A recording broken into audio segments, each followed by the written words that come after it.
Hello viewers, আসসালামু আলাইকুম। আশা করি সকলে ভালো আছেন। আলহামদুলিল্লাহ, আমি কিন্তু আজকে সকাল সকাল আমার এই যে অর্কিড, যে হয়া অর্কিড, এগুলা নিয়ে কিন্তু আপনাদের সামনে হাজির হয়েছি। আমার কিন্তু অনেকগুলো হয়া অর্কিড আছে। আর এই হয়া অর্কিডের যে ইয়েগুলো দেখছেন, এটা কিন্তু আমার নিজে হাতে সবগুলোই করা।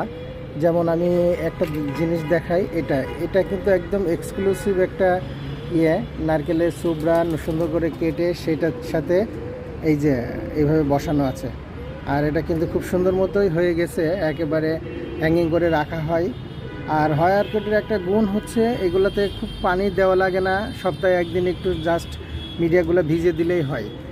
এখানে আরও একটা কালেকশন আছে, এটাই যে যেমন পাইপ, 4 ইঞ্চি পাইপ কেটে আমি কিন্তু পাইপটাকে সুন্দর মতো এই যে এখানে সুতা দিয়ে এইভাবে ডিজাইন করেছি। আশা করি সকলে ভালো লেগেছে। সকলে ভালো থাকবেন। আসসালামু আলাইকুম।